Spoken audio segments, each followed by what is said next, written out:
Hello दोस्तों, आज के जो हमारा टॉपिक है which bulb will glow brighter in parallel circuit. ये जो सर्किट है देख रहे हैं, ये जो सर्किट है ये क्या है? पैरेलल सर्किट है।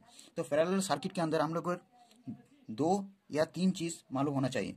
क्या? पैरेलल सर्किट जो सर्किट में हमेशा वोल्टेज क्या कांस्टेंट रहता है। वोल्टेज अर्थात ईच कंपोनेंट पर ईच बल्ब, ये जो यहाँ पर लगा हुआ है, तो ये जो बल्ब है इस बल्ब के ईच कंपोनेंट में वोल्टेज क्या सेम रहेगा। करंट डिवाइड होगा। करंट क्या? इस वाले कंपोनेंट में करंट अलग होगा, इस वाले कंपोनेंट में करंट अलग होगा। तो वोल्टेज सेम रहेगा। तो और एक बात जो है, ये parallel circuit has two or more path for current to flow through. अर्थात पैरेलल सर्किट में ये जो दो पाथ है, यहाँ पर और एक पाथ हम लोग बना सकते हैं इसको। अर्थात दो ही पार्ट, मैक्सिमम दो पार्ट चाहिए, मिनिमम दो पार्ट चाहिए एक पैरेलल सर्किट को बनाने के लिए। तो उसके बाद आएगा यहाँ पर जो रेजिस्टेंस होगा वो क्या होगा, हम लोग पता है जो 1/R इज इक्वल टू, हम लोग कह सकते हैं 1/R1 प्लस 1/R2 वगैरह वगैरह डॉट डॉट डॉट। जितना पाथ होगा उतना रेजिस्टेंस जोड़ते जाएगा। फिर आते हैं हम लोग इस टॉपिक के बारे में आते हैं। तो पहले हम लोग ओहम्स लॉ का जो फॉर्मूला है वो है V is equal to IR। ये हम लोग ओहम्स लॉ का फॉर्मूला है। और एक फॉर्मूला हम लोग का फॉर्मूला है वो है P is equal to VI। P means ये जो पैरामीटर है, P means power, V means volt, I means current. अर्थात पहले इस 100 वाट अर्थात P इज इक्वल टू, यहाँ पर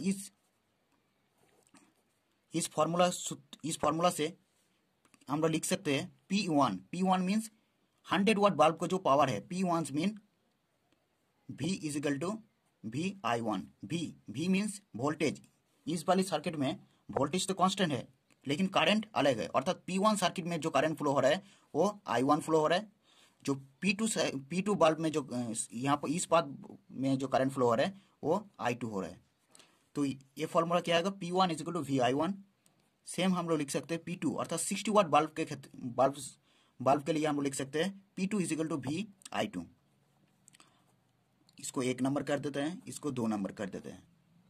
अर्थात 1 नंबर इक्वेशन और 2 नंबर इक्वेशन को हम लोग डिवाइड करेंगे तो क्या होगा? P1 बाई P2 होगा is equal to VI1 by VI2 होगा। यहाँ पर वोल्टेज कांस्टेंट होने के कारण ये वोल्टेज कैंसिल हो जाएगा दोनों में से। तो कितना आएगा? P1 by P2 is equal to I1 by I2 ये आएगा। और इसको हम लिख सकते हैं, क्या लिखेंगे? और I1 बाई I2, यहाँ पर P1 मीन्स ये वाली पावर अर्थात 100 वाट बल्ब का पावर कितना है? 100 है। और P2 मीन्स कितना है? 60 है। तो ये कितना आएगा? ये आएगा 1.6। कितना आएगा टोटल डिवाइड करके? 1.6 आएगा। और लिख सकते हैं हम लोग I1 by I2 is equal to 1.6। और इसको और सिंप्लीफाई करके लिख सकते हैं I1 is equal to 1.6 into I2। अर्थात I1 मीन्स 100 वाट बल्ब का जो power, I1 means 100 watt bulb का करंट। अर्थात 100 वाट बल्ब का जो करंट है वो कितना है? 60 वाट बल्ब से 1.6 टाइम ज्यादा है। इस वाली जो इक्वेशन है I1 is equal to 1.6 into I2। अर्थात 100 वाट बल्ब का जो करंट है वो 1.6 टाइम ज्यादा है कितना से? I2 से। समझ लिया इस इक्वेशन से? तो हम लोग एक तरह से अर्थात यहाँ पर हम लोग कह सकते हैं जे P is equal to VI। इस फॉर्मूला से हम लोग इस टॉपिक को आंसर को डिस्कस करेंगे। P is equal to VI। P means power ज्यादा कौन कंज्यूम करेगा पावर ज्यादा, 100 वाट बल्ब या 60 वाट बल्ब। तो V तो यहाँ पर कांस्टेंट है लेकिन I क्या है? I1 अर्थात 100 वाट बल्ब का जो करंट है वो ज्यादा है। किस 60 वाट बल्ब से ज्यादा है। किसका करंट? 100 वाट बल्ब का करंट। तो यहाँ पर जो वैल्यू आएगा अर्थात पावर का जो वैल्यू आएगा वो हमेशा 100 वाट बल्ब का जो पावर का वैल्यू हमेशा ज्यादा आएगा। क्यों? कारण उसका करंट ज्यादा है। तो जो बल्ब ज़्यादा पावर कंज्यूम करेगा वो ज़्यादा ब्राइटर होगा।